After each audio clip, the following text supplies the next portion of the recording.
Wesh les gens, c'est Revive, bienvenue dans cette dernière review du troisième batch de l'anime Stone Ocean. Et oui, déjà la dernière, mais comme vous pouvez le voir cette fois-ci, elle sera plus longue que les autres, puisqu'en plus de revenir sur les épisodes 21 à 24, donc qui couvrent le combat contre le bébé vert, le combat contre Mew Mew et surtout la confrontation avec Pucci et la mort de Foo Fighters, à savoir les événements que j'attendais le plus dans ce batch, eh bien je vais faire un petit bilan global, un avis global sur cette nouvelle fournée d'épisodes, comme j'avais pu le faire dans la deuxième review du premier batch de Stone Ocean en janvier dernier. Ça va être l'occasion de revenir sur l'animation au global et d'autres trucs que j'ai pas pu évoquer, comme notamment les gros problèmes de traduction, parler un petit peu de la suite, etc. Bref, un bilan qui revient sur tous les aspects importants de ce nouveau batch, j'espère que ça vous plaira. Mais en attendant, il est temps de commencer avec la review de l'épisode 21. Oui.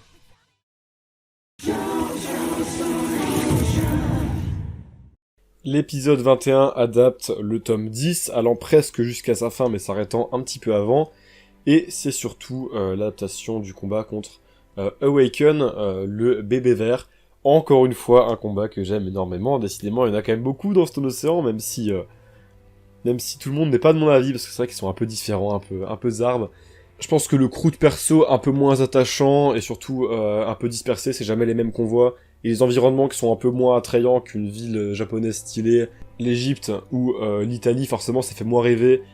Mais toujours est-il que quand on se penche sur ces combats en tant que tels, mécaniquement, à la manière dont ils sont orchestrés et tout, ils sont vraiment exceptionnels, je trouve, pour la plupart de ce qui se passe dans son océan, quoi. Bref, alors du coup, l'épisode 21, on va commencer par une petite introspection de Foo Fighters, qui nous raconte que Jolene l'a changé, que grâce à elle, elle a appris ce qu'était l'humanité, ce qu'était la vie. Vivre, c'est se créer des souvenirs et les utiliser pour avancer.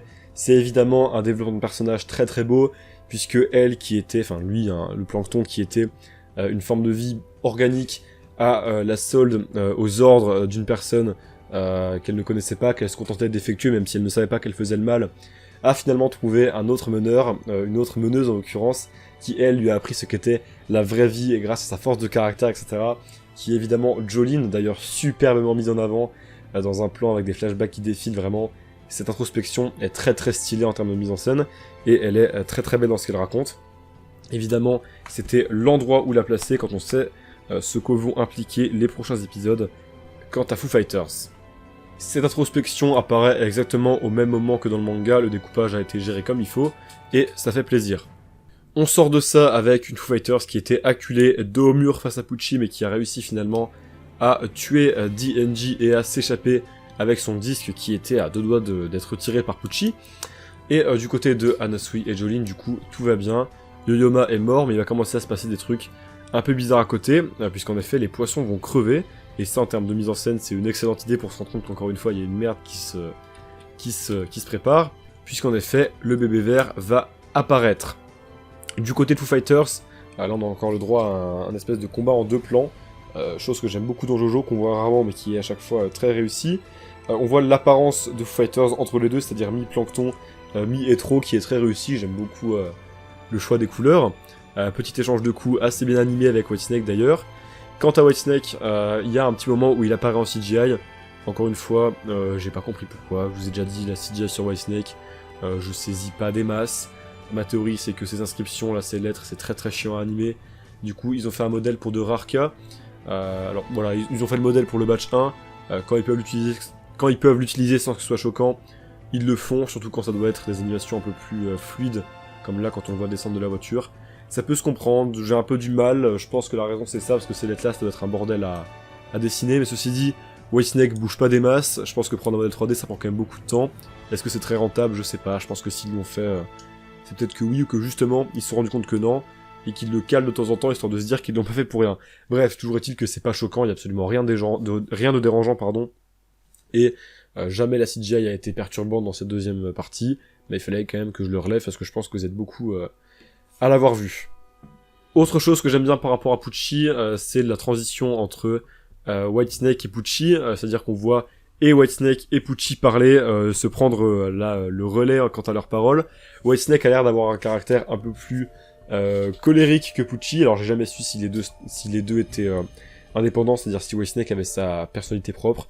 Je pense pas, je pense que Pucci parle au travers de Whitesnake, et que juste peut-être que le type a moins honte quand il est en Whitesnake, parce qu'il a une espèce d'aura de prêtre à garder quand il est en Pucci tout simplement. Toujours est-il que ça marche beaucoup de voir Pucci parler avec sa voix de base et s'énerver d'un coup en Whitesnake. J'aime vraiment énormément ça, quoi. Foo Fighters essaye donc de s'enfuir, mais évidemment, Pucci est trop fort, il a toujours les stands en bon moment, c'est à se demander comment il fait, c'est à se demander si le type n'a pas épitaphe pour savoir qu'est-ce qui va se passer, quoi, même si bon, 7 secondes c'est un peu léger pour aller choper un stand, je pense.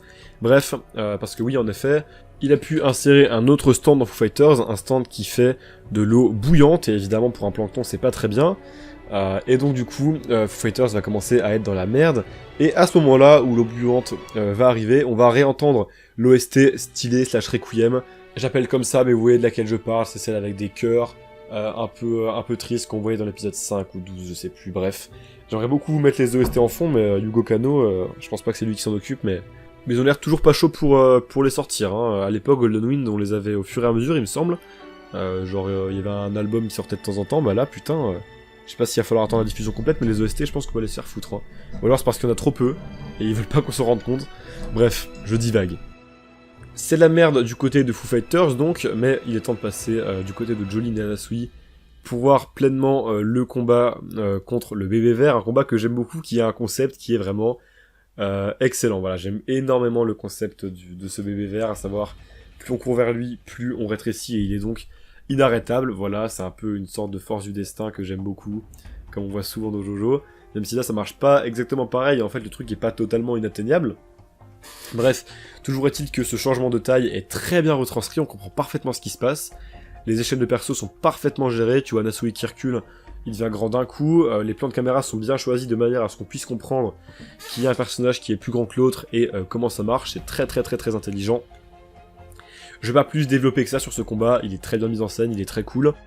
J'ai quand même relevé quelques idées de mise en scène très stylées, notamment le moment où le bébé se retourne avec les katakana, un regard un peu qui fait peur et le fond violet, un peu comme s'il était dans un espèce d'embryon ou quoi, ça j'ai trouvé ça très beau. La transition d'Iverdown aussi pour s'échapper de la bouteille, avec le trou qui a été créé ailleurs, c'est très stylé.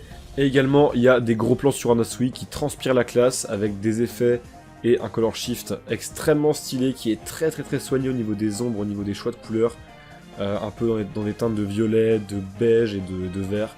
Du plus bel effet vraiment qui rend honneur à l'ambiance actuelle et l'heure de la journée à laquelle ça se passe d'ailleurs, parce que oui, en effet, ça y est, on a franchi un cap, maintenant il fait totalement nuit. Et ça s'adapte parfaitement à cette espèce d'ambiance de marais dans les roseaux humides et qui fait peur au sein de la nuit, quoi. Bref, écoutez, c'est tout ce que j'ai à dire pour cet épisode.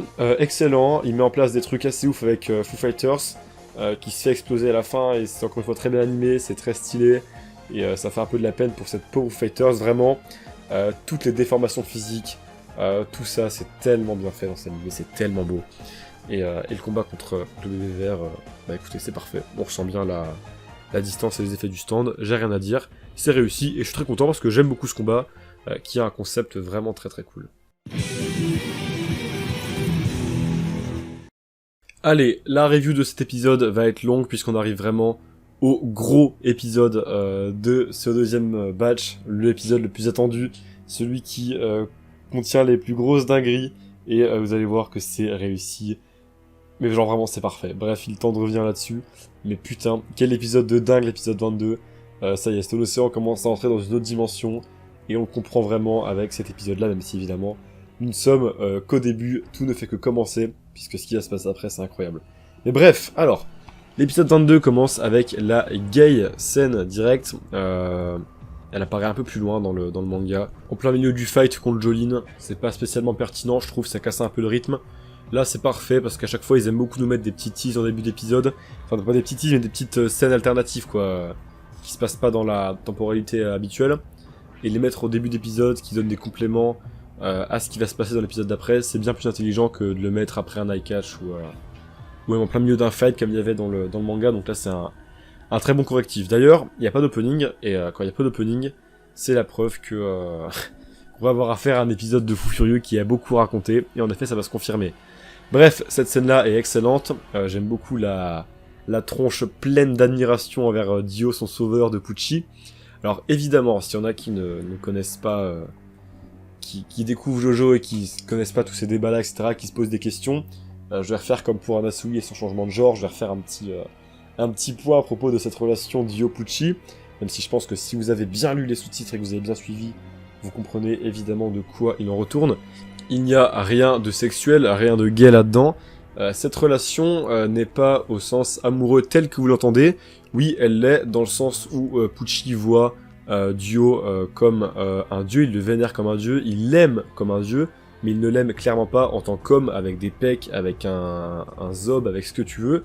Il l'aime en tant que dieu, et il le suit pour ça. Voilà, c'est le destin, vous connaissez Jojo.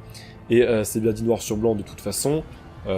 Dio recherche quelqu'un pour accomplir son plan vers le paradis, qui ne soit ni intéressé par le sexe, ni par quoi que ce soit d'autre comme perversion, je sais plus ce qu'il y a exactement, et qui soit seulement mu par la volonté d'adorer Dieu, voilà, comme Pucci adore Dio, mais en tant que Dieu et non en tant qu'ami, même si c'est comme ça que c'est comme ça que Dio voit Pucci. Pucci, c'est vraiment de l'adoration divine, vraiment. Il a un profond respect pour Dio et il le place sur un piédestal exceptionnel, sans pour autant qu'il éprouve des sentiments amoureux au sens sexuel ou relationnel du terme. Un amour pour Dieu, c'est pas le même genre d'amour que tu pourrais avoir pour ta meuf. Voilà, concrètement. Bref, maintenant que ça s'est mis au clair, le flashback est très très bien. Enfin, dans un flashback, on a le droit à une autre OST que l'OST de Dio, ça fait plaisir, surtout que l'OST en question marche super bien.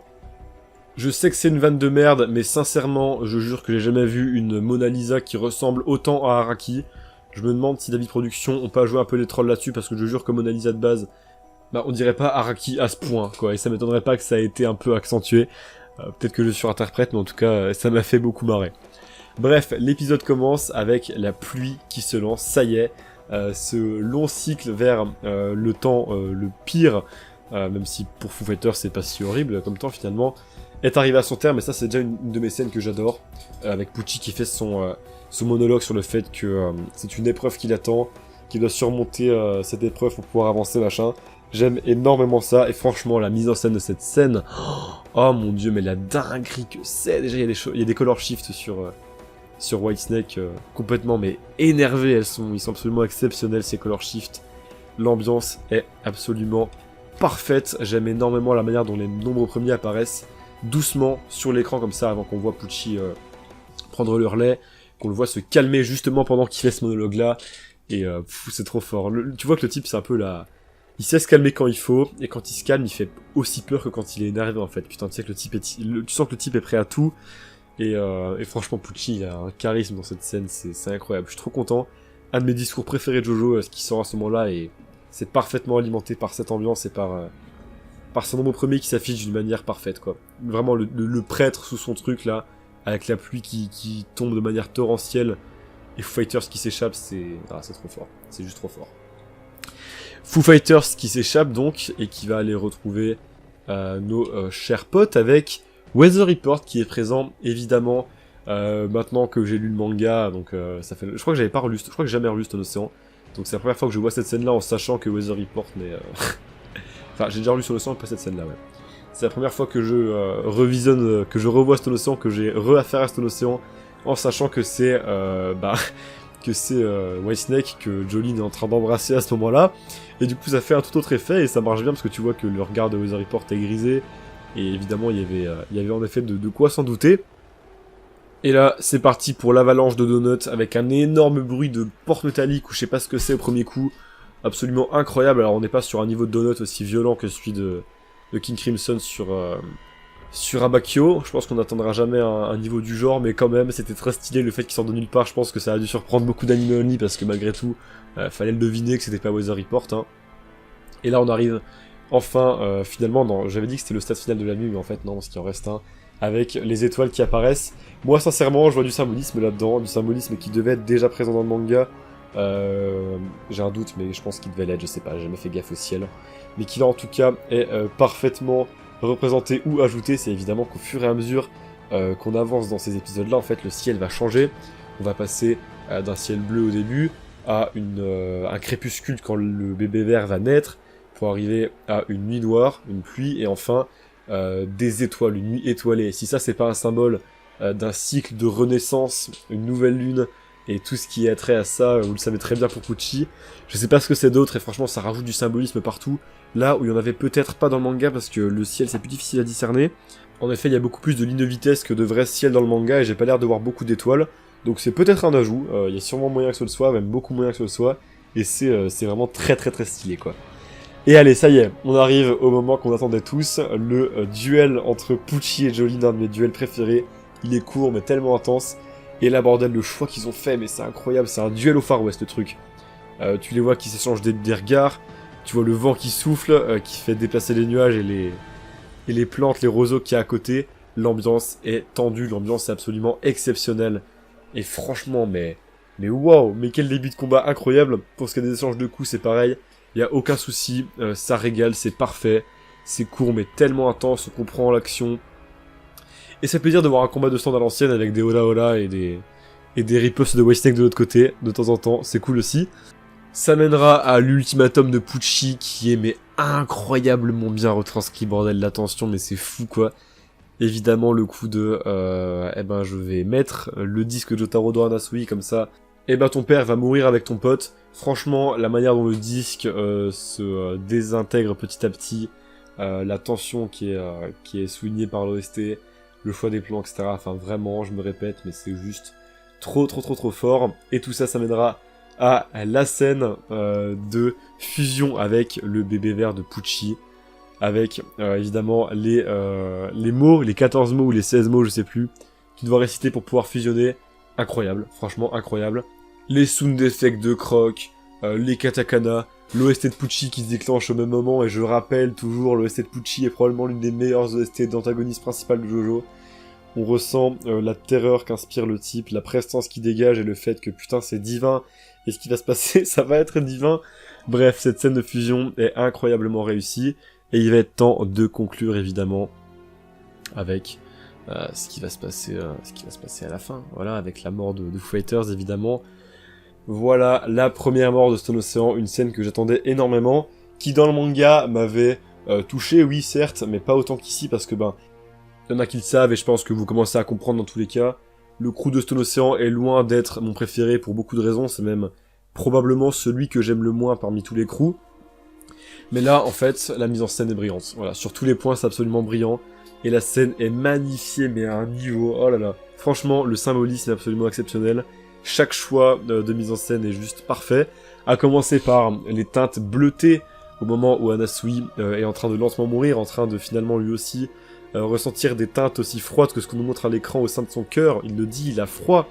Et ce qu'il cherche à faire, c'est de donner son ultime ordre à Foo Fighters, puisque leur collaboration était basée là-dessus à la base, afin que cette dernière puisse sauver le disque de Jolyne, le disque de Jotaro, pardon, en entrant dans le corps d'Anasui. Voilà, c'est le dernier ordre qu'il lui donne. C'est très beau.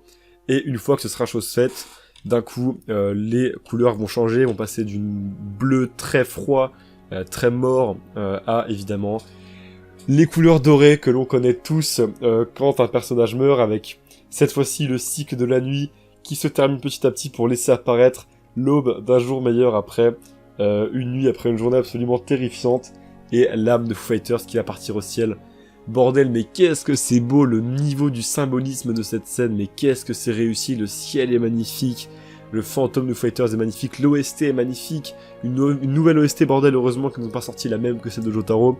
Cette OST-là est d'ailleurs exceptionnelle, vraiment, je l'ai encore en tête, et c'est une OST de mort absolument brillante. Et ouais, franchement, l'animé de Stone Ocean aura réussi à me faire un peu plus m'attacher à Foo Fighters, surtout sur ces 3-4 derniers épisodes où elle est absolument brillante face à Pucci. Et franchement, ouais, tout ce qu'il y a eu à propos de cette, du développement, de la mise en place de cette scène-là, était pertinent, était réussi. Et on a affaire là à une mort vraiment exceptionnelle, une sacrée réussite.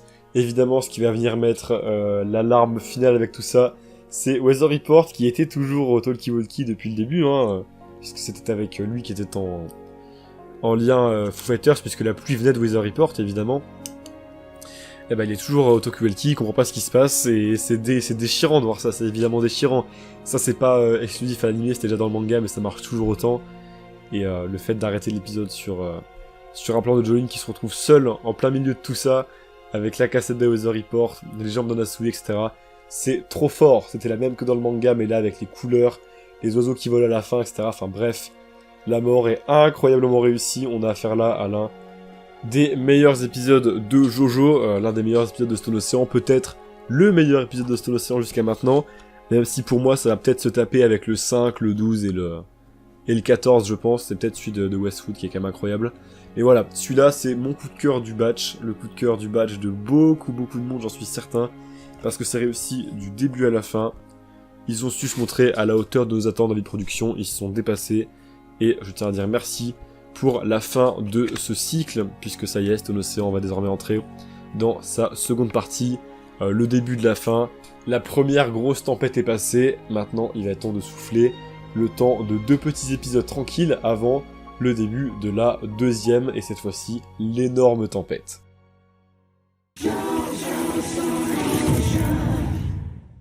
Allez, on va terminer en douceur ce batch avec 2 épisodes, comme je l'ai dit, plus tranquilles, plus chill, parce que croyez-moi les animés only, une grosse tempête approche, et je pensais que ça allait s'arrêter à l'épisode 22, mais j'aurai le temps d'en reparler dans la conclusion. Bref, pour l'instant donc, l'épisode 23 qui adapte le tome 11, la fin du tome 11, et donc le début de l'arc Jailhouse Lock, le combat donc contre Mewtwo Muller, mais avant ça, on retrouve le tuto pour accéder au paradis de Dio. Évidemment, fallait bien qu'il apparaisse à un moment, qu'on trouve du coup avant même l'opening. Écoutez, c'est la même que dans le manga, les mêmes plans sont utilisés, les mêmes images sont utilisées, tout en harmonie cell, voilà, le tout rentre très bien, elles sont toutes très belles, il n'y a aucun souci là-dessus. Franchement, c'est très beau, voilà, c'est beau, ça commence bien l'épisode et on est content, quoi. Et justement, à la fin de ça, évidemment, on verra la nouvelle apparence de Pucci depuis le temps que je voulais le voir, putain. Et là, j'avoue que je suis un peu mitigé. Alors, il est très beau, hein, il n'y a pas de souci, il est très beau. Le Canadien est parfait, les gros plans sont très bien. Simplement, le plan qu'ils ont choisi pour nous le révéler, je suis pas fan. Voilà, je pense qu'un plus gros plan avec plus de détails sur le visage aurait été bien plus impactant. Autant ces plans de côté, avec ses yeux, et les plans quand on le reverra plus tard, après, dans l'épisode 24, où il y a moins d'ambition, il n'y a pas de souci. Mais pour une intro, je pense qu'un plan qui claque plus aurait plus marché, parce que là c'est quand même la révélation, on va dire, de l'antagoniste final dans sa forme finale. Et je veux dire, tu regardes l'apparition de Dio à la fin de Stardust, tu regardes l'apparition de Diavolo à la fin de Golden Wind, on n'est pas sur le même niveau, on n'est pas non plus sur les mêmes enjeux, les mêmes situations, puisque Pucci on le connaît, mais c'est quand même un changement de forme, la changement de forme finale de l'antagoniste, donc je pense que ça aurait mérité un petit peu plus de soin, je suis pas non plus fan de la pose où il est de derrière. Voilà, petite déception, le chara-design est entièrement réussi, il n'y a aucun souci là-dessus, mais je pense que pour le faire apparaître, il aurait mérité un peu plus de soin, juste spécialement sur la scène d'apparition, quoi. Bref, par contre, il y a un truc que j'ai remarqué, que je vais pas remarquer dans le manga, mais là, vu qu'on va le voir en mouvement et qu'il va être bien plus amené à bouger fréquemment, quoi, c'est qu'en fait, ces trois mèches de cheveux de derrière, là, elles sont pas reliées aux cheveux de son crâne. J'avais jamais remarqué, je sais pas d'où elles sortent, on a l'impression que c'est des mèches de cheveux qui sont accrochées, en fait, à son col. C'est super bizarre, j'avais jamais remarqué ça, et maintenant, ça me hante autant que la casquette de Jotaro me hantait en 2018. Et j'espère que je saurai trouver la réponse à ça, un de ces quatre, parce que là t'as l'impression que tu peux juste lui enlever son col et le ref est encore coupe rasée comme d'hab, quoi, sauf qu'il y a des traits dedans. Bref, évidemment, il y a la marque, et c'est là que ça va être intéressant, et je ne spoilerai pas pour les animés only. Bref donc, l'épisode 23 commence avec un remake de l'épisode 1 finalement. Jolene est dans sa prison et on va la découvrir pour la première fois, sauf que cette fois-ci c'est avec un piercing au nombril, voilà. Alors écoutez, la scène est cool, c'est dommage qu'on voit pas le piercing plus que ça, parce qu'elle en parle mais y a pas de gros plan dessus ou quoi, faut qu'on attende de le voir par nous-mêmes, on est en mode putain attends, j'arrive pas à le voir. C'est un peu bizarre, mais toujours est-il que son apparition est très cool, y a aucun souci.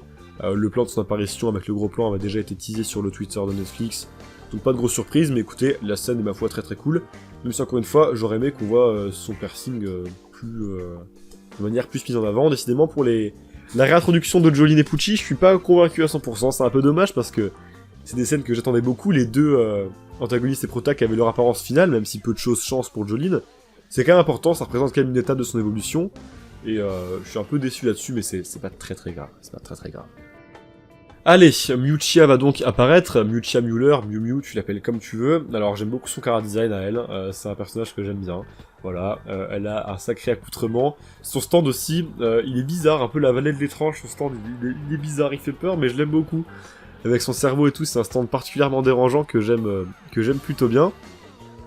Avec le bon nom du stand ou presque, d'ailleurs, puisque c'est pas Jailhouse Lock en 3 mots, mais Jailhouse Lock tout attaché. Alors j'ai pas la ref de Jailhouse Lock, tu sais quoi, je vais aller voir ça maintenant, comme ça je passe pas pour un inculte. Écoutez, je pense que c'est Elvis Presley, Jailhouse Rock du coup, mais dans tous les cas c'est rock et c'est attaché. Donc je pense qu'il n'y a pas de copyright là-dessus. C'est même sûr que non, parce que bah, c'est rock en fait, Jailhouse Rock. Donc c'est peut-être pour ça qu'ils l'ont laissé tel quel, mais malgré le fait qu'il n'y avait rien à censurer, les traducteurs ont tout attaché Jailhouse, voilà, c'est pas très grave, mais c'est ma foi un peu bizarre quoi. Ah oui, ça me revient, mais dans l'épisode 22, Weather Report il appelle prédiction météo à un moment, voilà c'est tout. Ça va me revenir en tête et il fallait que je le ressorte, mais je reviendrai sur la trame en conclusion, vous inquiétez pas. Bref, j'ai fini de divaguer, Miuccia Mueller donc il a un design très stylé, voilà. Ce combat-là, je vais pas le détailler plus que ça, écoutez, il marche bien en termes de mise en scène, le comique fonctionne. Guest totalement perdu et qu'on a marre des questions de Jolene avec sa tête de débile, Guest là qui a l'air ahuri, j'aime beaucoup, ça marche très bien. Alors c'est un combat que j'aimais beaucoup, voilà, j'avais un très bon souvenir de ce combat parce que je trouve que le concept était très cool et ça a toujours été un stand qui me terrifiait en fait, vraiment ça me fait peur, cette idée de retenir que 3 choses, c'est absolument terrifiant et je trouve que là c'est encore plus accentué que jamais parce qu'on voit vraiment les souvenirs qui disparaissent petit à petit, qui deviennent flous dans l'esprit de Jolene, les représentations des souvenirs, etc. On sent la détresse de Jolene, c'est très fort, et le pouvoir me hante encore plus, mais le souci c'est que c'est un pouvoir qui n'a vraiment peu de sens en fait, hein, sincèrement, c'est pas clairement défini, c'est un peu bordélique parce que le truc c'est qu'elle peut retenir 3 trucs, mais à la fois, à un moment tu la vois, c'est pas dans l'épisode, j'empiète sur l'épisode 24, je suis désolé, j'y reviendrai de toute façon. À un moment elle voit 4 gardes, mais elle en voit que 3, mais en fait je comprends pas parce que genre, imaginons dans une pièce, si elle a retenu d'autres trucs, ça veut dire qu'elle peut pas voir, elle voit rien dans la pièce en fait, genre elle voit qu'une table, elle voit pas la chaise qui est à droite sur laquelle elle peut se casser la gueule. En fait, dans quelle mesure est-ce qu'elle retient rien? J'ai l'impression que c'est un peu malléable à souhait, c'est même clairement malléable à souhait, hein, c'est très mal défini je pense.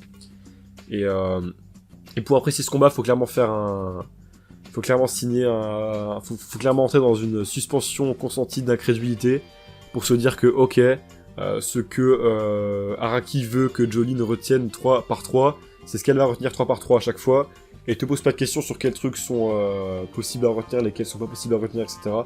Parce que sinon, en effet, ça ne fait absolument aucun sens, et sinon, si elle devait retenir que 3 choses, bah, elle arrêterait carrément de respirer, en fait. Enfin, c'est très bizarre comme stand, donc pour l'apprécier, faut mettre ça de côté et se dire que Araki nous emmène où il veut, et faut pas chercher d'explication très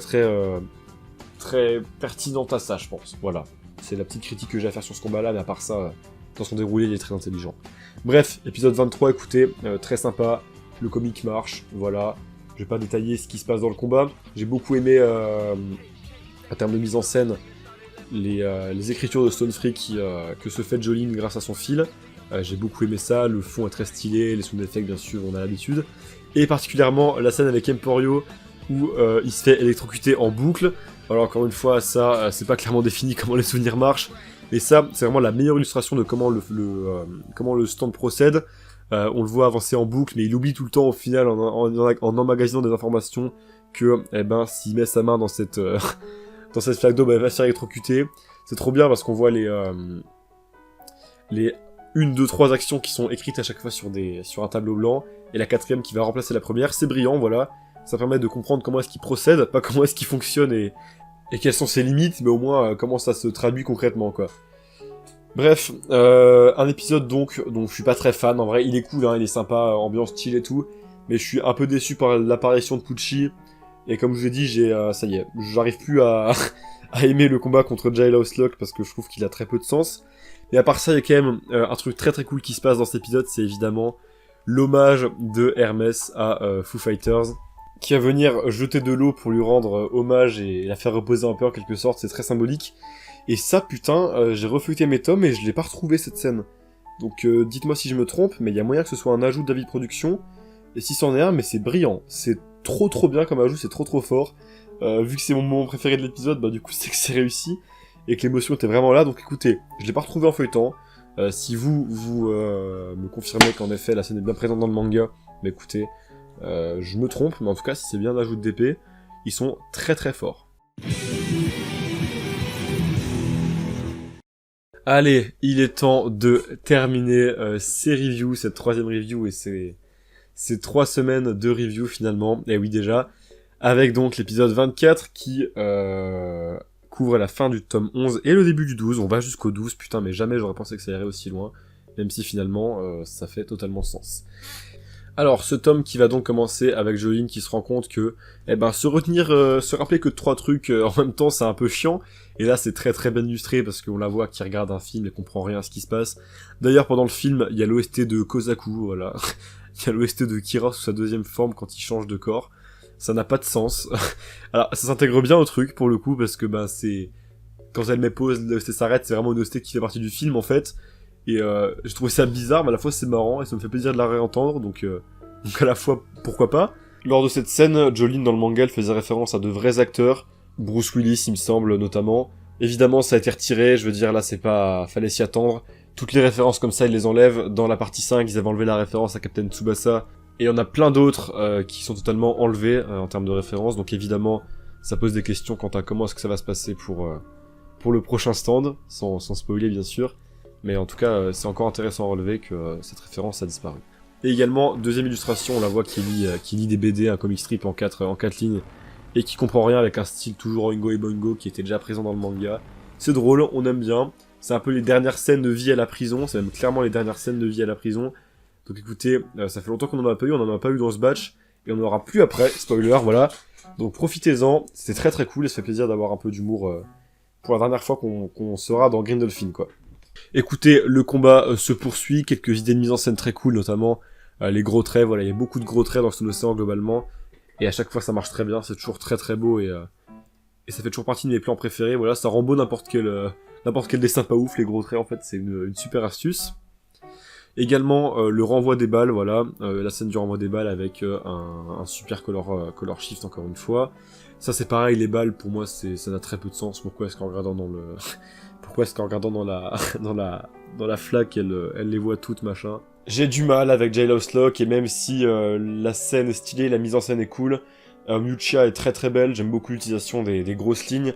On en a jamais autant eu que dans cet épisode-là avec une DA assez différente des autres. J'ai eu du mal à m'investir dans le combat pleinement parce que je trouve les règles de ce stand débiles. Je sais faire des suspensions consenties d'incrédulité avec Jojo, hein, j'y arrive beaucoup, mais là, j'ai eu beaucoup de mal parce que j'ai du mal à comprendre comment est-ce que ce stand fonctionne tellement c'est lunaire, quoi. Bref, écoutez, si vous avez une explication du fonctionnement exact de Jailhouse Lock, je veux bien que vous me dites. Mais c'est fou parce qu'avant, en manga, ça passait crème, quoi. C'est peut-être justement parce que là, le truc est bien explicité, qu'ils nous prennent bien le temps de nous expliquer comment ça marche, etc., et qu'on se rend bien compte que on se dit qu'en effet il y a un souci, quoi. Ah bref, écoutez, peut-être que je suis seul à ressentir ça, mais en tout cas voilà, ça m'a un peu sorti du truc, quoi. Malgré tout, voilà, en termes de mise en scène, on a affaire à un combat encore une fois exceptionnel avec des color shifts bien plus roses, bien plus flashy, même un Stone Free Rose à un moment qui sort, il était trop beau.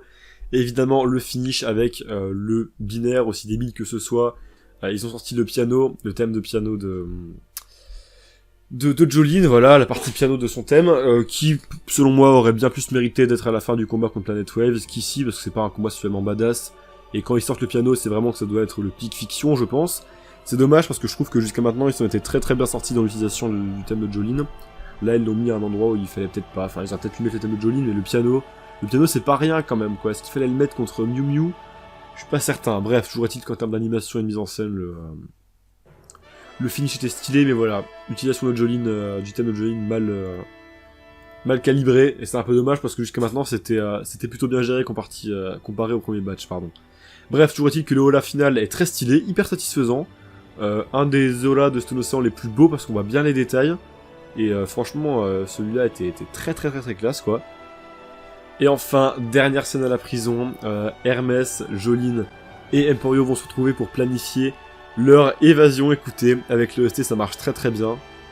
Ça marche très bien parce que ces fous furieux ont utilisé l'OST de la fin de la partie 3. Je trouve que c'est un sacrilège de sortir une OST de son contexte, mais à la fois, vas-y, ça marche trop bien avec les images qu'ils nous montrent, c'est trop beau, et puis ça hype pour la suite, quoi, donc vas-y, vous faites chier l'épée, quoi. Vous faites chier, parce que putain, c'est chiant de réutiliser des OST. et dans un contexte moins classe que celle de notre qualité de base, mais là pour le coup le contexte reste classe et ça marche bien quoi. Putain, fait chier, ils m'ont eu ces bâtards. Et enfin, la dernière scène de ce batch, putain, la scène qui m'a hypé, qui me rappelle l'ampleur de ce qu'on va vivre dans le prochain tiers, le dernier batch qui devrait arriver, j'en parlerai à la fin, voilà, qui devrait arriver, avec donc la première fois qu'on voit le monde extérieur pour de vrai dans le présent, avec Pucci et son chapeau, qui va commencer à avoir des effets se passer un peu sur son corps. Je spoilerai pas de quoi il est question, tout ce qu'on sait officiellement sans spoil, c'est que son stand n'est plus Whitesnake, il y a un autre stand qui a pris possession du truc, un stand qui a l'air d'accélérer les choses, voilà, parce que la montre de la dame, je sais pas pourquoi je dis ça, je suis fatigué, il est vraiment 1h18 à l'heure, j'ai tout enregistré d'un coup. Bref, la montre de la dame qui va s'accélérer, et quand elle va ouvrir ses œufs, enfin, quand elle va faire tomber ses œufs, et ben les œufs seront devenus des poulets, voilà, c'est absolument terrifiant, c'est trop stylé, et ça nous permet de nous rendre compte un peu du niveau du stand que Pucci est en train de développer. Et franchement, cette scène, je pense que c'est l'un des plus gros coups de cœur de ce batch, de loin la scène qui me hype le plus pour la suite. Je m'attendais pas à la voir, je pensais que ça allait s'arrêter avant, mais ils nous l'ont mis et c'est juste la meilleure manière de terminer. Pourquoi elle marche de fou? Parce que, en fait, ce qu'il faut comprendre, c'est que Pucci développe un truc qu'il a un peu du mal à contrôler, qu'il dépasse, et là, on arrive parfaitement à le comprendre, le mec est en sueur, l'OST, elle accentue grandement le fait que Pucci, en fait, il a pas le contrôle, et même lui, il est un peu terrifié par son pouvoir, et c'est tellement bien retranscrit dans cette scène-là, et surtout, je vais faire gaffe à pas franchir la limite du spoil, mais la manière dont la montre s'accélère, le sound effect qui est utilisé, et la manière dont les kanji vibrent très fort, je pense sincèrement que ça peut nous laisser rêver de la meilleure mise en scène possible pour ce stand absolument exceptionnel, qui mérite sincèrement la meilleure mise en scène de tout JoJo, au vu de l'ampleur du truc auquel on va avoir droit. Donc bref, je suis très satisfait par cette première apparition de vous savez quoi, et de toute façon on en reparlera d'ici quelques mois. Et ça va se terminer avec la direction de la fin, la direction de l'endroit où il doit aller pour déclencher son ascension du paradis. Alors évidemment, le paradis c'est encore un concept très nébuleux pour les animés only. Rassurez-vous, tout ça est absolument brillant. Le dernier arc de Stone Ocean est absolument brillant, évidemment vous l'avez compris. Ça va se passer à l'extérieur, on aura le droit à des trucs. Bref, je vais y revenir dans la conclusion parce que là pour l'instant il faut que je conclue sur l'épisode 24. Écoutez, c'était très bien, c'est une excellente idée de finir sur cette scène avec Pucci qui pue la classe définitivement et qui nous fait ressentir la menace autant que lui la ressent parce que le ref a du mal à contrôler son pouvoir et même lui ça a l'air de le faire flipper, en témoignent ces énormes gouttes de sueur. Bref, celui-là je l'ai plus aimé que le précédent, cet épisode-là, parce que l'humour marchait bien mieux au début je trouve, ça m'a fait beaucoup rire l'histoire de l'OST de Kira et de la BD, et puis voilà, la mise en scène était très stylée malgré le fait que J-Love's Lock est un combat qui a beaucoup baissé dans mon estime justement parce que le truc était trop bien explicité dans l'animé et qu'il n'en avait pas besoin en fait parce que j'avais réussi à faire mon biais cognitif et à accepter ce que me livrait Araki. En fait ça a pas de sens et du coup tu fais chier pour ça l'animé de DP. Bref, excellent épisode pour finir, très bon et c'est fini quoi. Ça y est, on a déjà tout vu. Putain. Est-ce qu'il serait pas temps de conclure? Moi je pense qu'il est temps de conclure.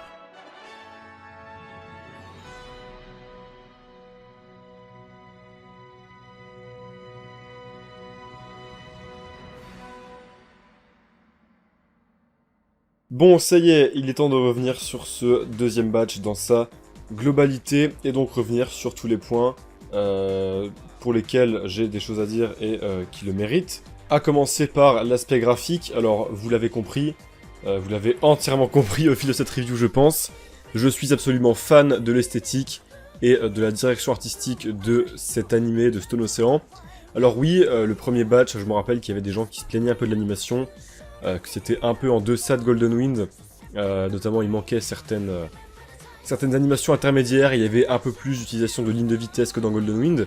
Moi ce que j'en disais c'est qu'en effet il y avait une petite régression, une légère régression par rapport à Golden Wind, mais que en même temps les combats qu'adaptait ce premier batch n'étaient pas nécessairement ultra spectaculaires, et David Prod n'avait pas nécessairement besoin de sortir la giga animation, et la preuve quand il devait le faire, notamment contre Jumping Jack Flash ou la mise en scène quand Pucci arrive, il pouvait faire des cuts de fou, et on avait le droit quand même à des scènes assez mémorables dans la première partie, et je pense que elle s'est prise des critiques un peu injustifiées quant à la qualité de son animation.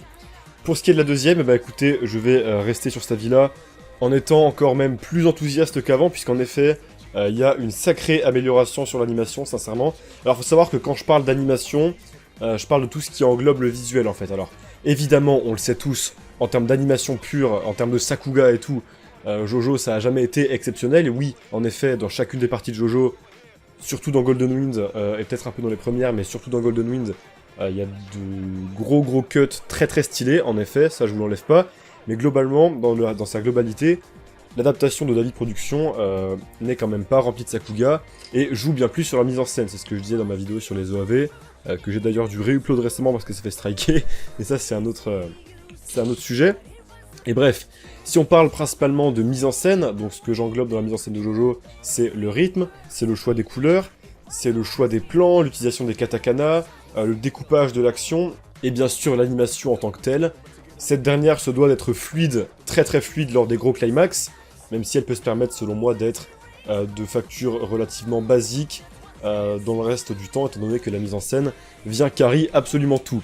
Et en effet, cette adaptation de Stone Ocean, ce deuxième batch, vient totalement confirmer ça. En termes de mise en scène, c'est absolument exceptionnel, je l'ai dit à de nombreuses reprises dans cette review-là, dans ces reviews-là, il faut vraiment comprendre que bordel, ils ont pété les plombs sur certains visuels, David Productions ont vraiment pété les plombs, notamment Planet Waves, l'épisode 15 je crois, l'épisode d'intro de Planet Waves, où là vraiment, mais c'est absolument sublime.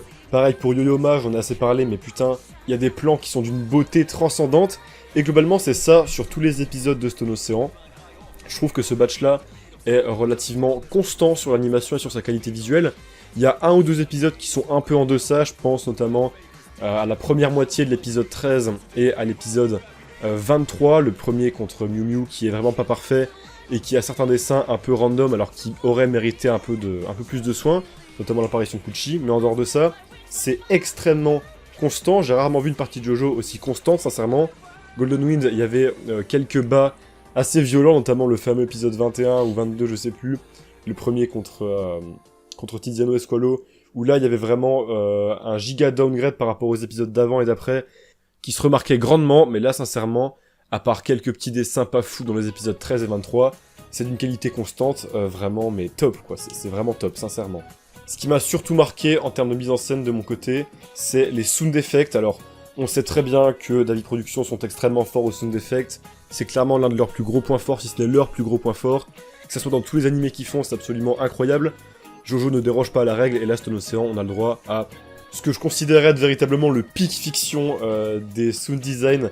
Franchement, je l'ai dit à chaque fois quand il y avait un truc de fou, mais je pense particulièrement au sound design du stand de Pucci qui se développe à l'épisode 24, qu'on entend pour la première fois, dont j'ai parlé il y a vraiment 5 minutes. Ça, c'est absolument exceptionnel, bordel, ça me fout une hype pour la suite, mais lunaire, quoi.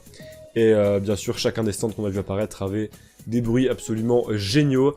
Là, David Productions se sont surpassés sur le sound design, genre réellement.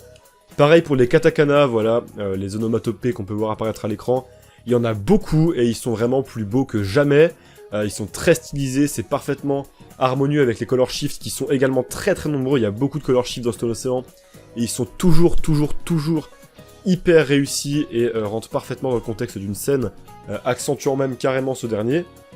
Enfin voilà, en termes de mise en scène, c'est vraiment exceptionnel, un sans faute pour moi. Il y a des scènes où j'ai hurlé, où j'ai sauté de ma chaise. Pareil pour les seiyuu, voilà, c'est encore une fois un sans faute. Et globalement, j'ai vu beaucoup moins de critiques quant à l'animation sur cette partie-là que sur le premier batch. Beaucoup moins de gens qui étaient inquiets pour la suite, et des gens qui se plaignent de l'animation. Franchement, il y en avait beaucoup moins. Ceux qui le font toujours, je pense que vous êtes aveugles et que juste la réputation qu'a Stone Ocean à cause de Netflix, et uniquement à cause de Netflix, biaise votre avis sur Stone Ocean. Mais bref, je vais pas aventurer là-dedans. Pour moi, en tout cas, l'animation est très quali. Et pourquoi pas avoir vos arguments en commentaire si vous arrivez à me convaincre qu'il y a un énorme downgrade par rapport aux autres parties. Mais moi de mon côté, j'ai rien noté de particulièrement choquant à ce niveau-là, quoi. Par contre, là où il y a un réel downgrade, et ça vous l'avez compris, j'en parle depuis le début de ces reviews, c'est évidemment sur les OST. Alors, c'est pas une catastrophe absolue, il y a beaucoup de nouvelles OST, de nouveaux thèmes qui ont été composés pour Stone Ocean, qui sont excellents, le thème de Jolene évidemment, le thème de Pucci, le thème qui a été utilisé pour la mort de Foo Fighters, et globalement beaucoup de thèmes d'ambiance qu'on n'arrive pas forcément à discerner, ou alors qu'on ne relève pas, alors qu'ils sont totalement nouveaux, et qui sont vraiment très très bons. Yugo Kanno, il gère toujours autant. Évidemment, le problème que j'ai, c'est que y a beaucoup trop d'OST réutilisés d'anciennes parties. Alors dans le premier batch, je pouvais pardonner, voilà, histoire de faire la transition, faire des petits échos à Stardust Wizarders, etc. Pour le coup, là, ça ne passe plus. Encore une fois, pour un flashback avec Dio, tu mets l'OST de Dio. Pour un flashback avec Jotaro, tu mets l'OST de Jotaro. Bon, c'est un peu paresseux, mais à la limite, pourquoi pas. Mais là, des fois, ils te mettent des OST des anciennes parties dans des contextes qui sont vraiment pas pertinents selon moi, et où t'as vraiment juste l'impression qu'ils font une économie de moyens en essayant de faire le moins d'OST possible en les remplaçant par d'autres... par des anciennes. C'est sûr que c'est plus simple à faire. Et franchement, c'est un peu relou, voilà. Il y a beaucoup moins une ambiance musicale qui se ressort clairement de Stone Ocean. C'est vrai que sincèrement, en écoutant les OST de Golden Wind, de Stardust ou de Diamonds Unbreakable, à part quelques OST qui se ressemblent un peu, puisque ce sont des thèmes de fight un peu basiques, globalement, je saurais te dire instantanément de quelle partie ça vient. Et je dis ces trois parties-là, mais c'est pareil pour Phantom Blood et Battle Tendency. Phantom Blood qui a même l'OST la plus différente et reconnaissable de toutes. Enfin bref, Stone Ocean n'a pas une ambiance musicale unique du début à la fin. Ça avait l'air de s'annoncer un peu jazzy, comme l'est le thème de Jolene qui est d'ailleurs un peu mieux utilisé qu'avant, même si je pense que pour Mew Mew, il n'y avait pas besoin de sortir le piano, voilà, mais ça je l'ai déjà dit. Mais bref, je pense qu'un thème jazzy de A à Z avec beaucoup plus d'OST dans ce thème-là, ça aurait pu rendre vachement mieux, et c'est un petit peu dommage qu'ils aient pas suivi cette direction-là et qu'ils utilisent beaucoup trop, à mon avis, d'OST des anciennes parties. Ceci dit, je tolère pour cette fois le fanservice, la fin d'une ère, ok, pourquoi pas. Par contre, pour Steel Ball Run, il y a intérêt à ce qu'il y ait une ambiance musicale absolument exceptionnelle et une vraie identité du début à la fin, sinon là ça commencera à m'énerver, voilà. Je pardonne pour cette fois, mais Yugo Kanno, toute l'équipe de Sound Design, vous avez intérêt à gérer pour SBR et à faire une ambiance musicale de fou furieux, voilà. Maintenant, pour ce qui est du scénario et du rythme, écoutez, moi je trouve ça très bon. Alors, je m'attendais pas à ce qu'ils aillent aussi loin, en fait, je pensais qu'ils allaient s'arrêter à la mort de Foo Fighters et qu'on verrait Pucci et bam, ça s'arrête là-dessus, finalement, et que ça aurait repris avec Jolene et son piercing dans le batch 3. Finalement, ils ont pris la décision de montrer le combat contre Mew Mew, alors c'est un peu à double tranchant, d'un côté, ça termine ce batch-là un peu d'une manière tranquille et pas nécessairement hyper hypante pour la suite, parce que c'est vrai que c'est pas un combat qui est spécialement incroyable, même si la mise en scène l'a rendu un peu mieux qu'il était dans le manga. Et je pense que ouais, s'arrêter sur la mort de Foo Fighters et sur l'arrivée de Pucci, ça aurait pu marcher très bien. Ceci dit, finalement, je trouve que c'est le bon choix, puisque déjà, la scène de fin avec Pucci, ça, ils auraient pas pu le mettre si ça s'était arrêté à la mort de Foo Fighters, ça aurait été beaucoup trop loin, et on aurait juste vu Pucci avec sa nouvelle coupe, quoi. Mais le fait de s'arrêter sur ce Pucci qui développe son pouvoir, finalement, bah, ça hype encore plus que n'importe quelle autre scène, et l'idée est excellente, et surtout, ça permettra au batch 3 de reprendre directement dans le feu de l'action, directement donc en dehors de la prison, vous l'avez compris, il n'y a pas de spoil, hein. Et vu que cet arc-là, ce dernier arc-là est absolument exceptionnel, vraiment vous êtes pas prêts mais je vais y revenir, ça me permettra d'être direct dans le feu de l'action et de pas devoir se taper les 2 épisodes de Mew Mew. Là au moins voilà, c'est fait, il n'y a pas de souci. Et ce qui va se passer dans le batch 3, ça va être fou quoi. Pour ce qui est du rythme, purement, on est à 2 épisodes par tome environ. Moi je pensais que c'était beaucoup trop rapide, mais en fait, franchement ça va. Ça suit bien le manga, franchement. J'ai pas eu une seule fois l'impression que ça rushait, et je me suis pas ennuyé une seule fois, donc le rythme est vraiment juste parfait. Bien joué David Production. En termes de changement, j'aime bien le fait que Pucci apparaisse bien plus fréquemment que dans le manga. Il y a beaucoup de débuts d'épisodes où il apparaît, c'est une bonne idée parce que ça permet de nous montrer un peu qu'il agit dans l'ombre, et ça permet de garder un espèce de fil rouge et de le voir plus souvent. Alors il n'y a pas réellement de scènes ajoutées, c'est surtout qu'elles sont temporellement différentes, elles apparaissent pas exactement au même moment, ou alors le découpage est fait de manière à ce qu'elles apparaissent au début des épisodes. Et également on a des récaps dans lesquels on voit Pucci, et ces deux éléments mis ensemble, ça permet de faire en sorte que Pucci apparaisse bien plus fréquemment et de manière bien mieux répartie, et qu'on sente un peu son aura qui pèse sur Grindolphin et sur nos persos constamment, et ça c'est vraiment une excellente idée pour renforcer l'affect qu'on a pour Pucci, quoi. À part ça, écoutez, très peu de libertés sont prises à mon humble avis. C'est peut-être un peu dommage puisque Golden Wind avait pris pas mal de libertés assez intéressantes, notamment sur les flashbacks. Fugo en tête, évidemment. Là, finalement, on a très peu d'ajouts ou de changements. Les rares changements qu'on a sont mineurs et surtout d'ordre temporel. Alors, la plupart sont pertinents, donc c'est très cool. Certaines scènes qui apparaissent à différents endroits, très souvent c'est bien géré et pertinent pour la narration, donc ça c'est très cool. Il y a juste celle du flashback de Jolene que j'ai pas compris, Pourquoi est-ce qu'elle n'est pas apparue au moment où on revoit Jotaro? Ça, c'est vraiment la grosse question de quand est-ce que cette scène va apparaître. Vraiment, ça m'a perturbé. Mais à part ça, c'est très très cool. Tous les légers changements sont pertinents et font sens. Donc bah, on aime beaucoup. Voilà, on aime beaucoup. Écoutez, voilà ce que j'avais à dire pour la plupart des aspects importants de Stone Ocean. Moi, de mon côté, vous l'avez vu, je suis entièrement convaincu, voilà. La mise en scène est top. Le rythme et le scénario sont bien gérés. C'est parfait, c'est très fidèle. Peut-être même un peu trop parfois, mais écoutez, c'est pas grave, parce que c'était déjà très bon dans le manga. Et les rares petits changements sont presque imperceptibles, mais vraiment pertinents quand on arrive à le remarquer, ou même pour les animés only. Donc écoutez, pour ma part, c'est un sans faute, voilà. La seule faute, finalement, vient de Netflix, en dehors de ce rythme-là. Surtout, le gros problème, c'est la traduction, voilà, j'en ai un petit peu parlé rapidement, mais je trouve ça absolument honteux.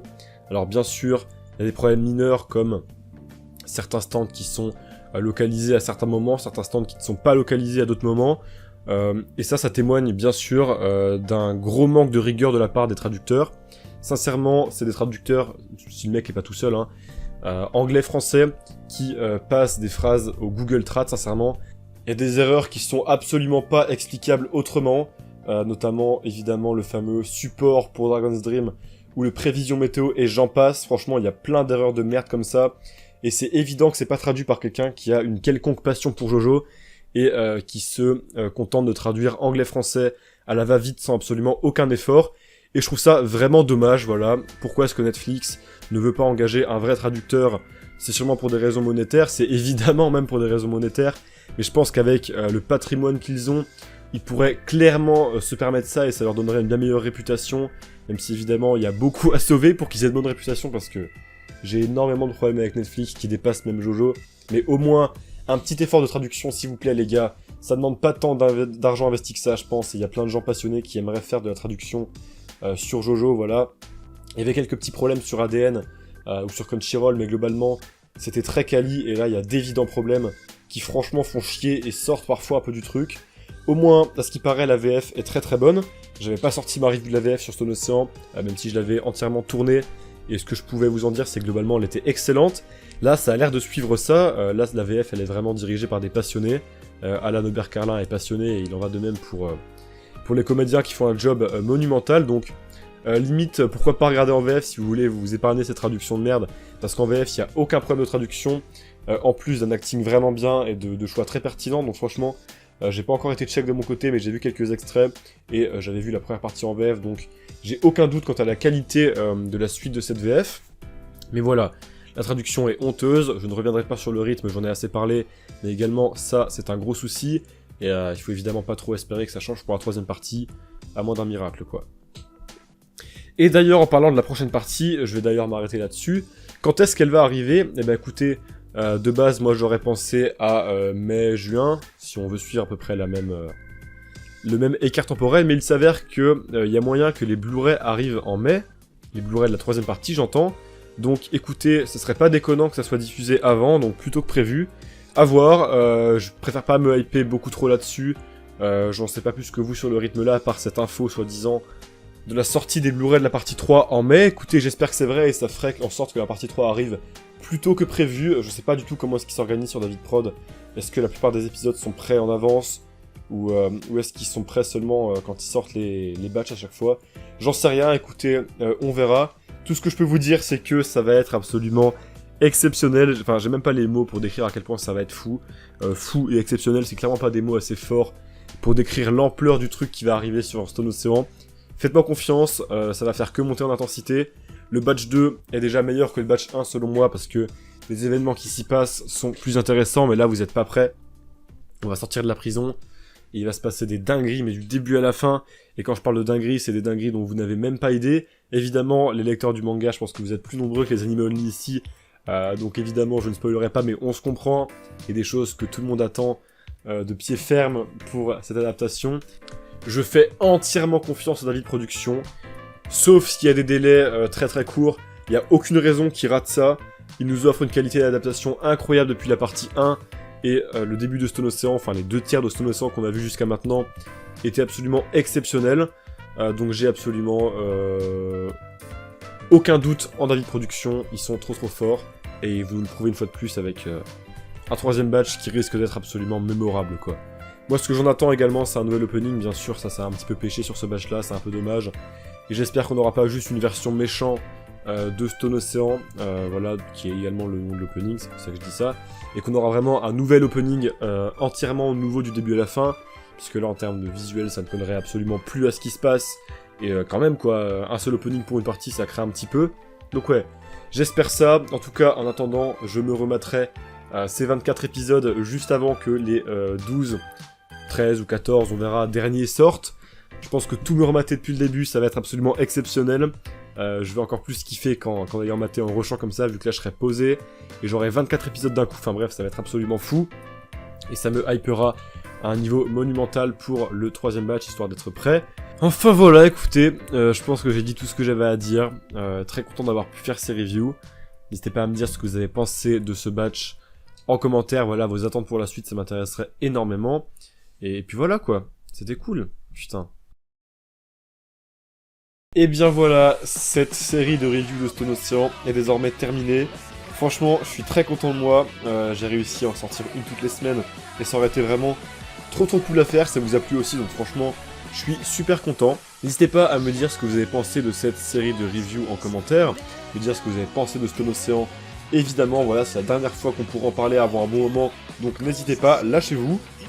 Un immense merci à vous d'avoir suivi ces reviews, un immense merci aux donateurs qui régalent toujours autant. Si vous voulez en faire de même, le bouton rejoindre se trouve juste en dessous, ça m'aide énormément et ça fait super plaisir. Pour ce qui est de la suite, écoutez, là pour l'instant je vais me diriger vers la vidéo FAQ. Après ça, j'ai absolument rien de prévu, je pense que je vais me concentrer sur mes études et revenir en force sur YouTube quand il y aura la suite de Stone Ocean ou Jojo Lands. Donc peut-être qu'il y aura un grand moment sans vidéo, j'espère que vous vous en sortirez sans moi, mais vous inquiétez pas, je serai là au moment où vous aurez besoin de moi. D'ici là, je vous souhaite de bien vous porter, gérer vos études, profiter de la vie, c'est le plus important. Et n'oubliez pas que Jojo, c'est quand même vachement bien, putain.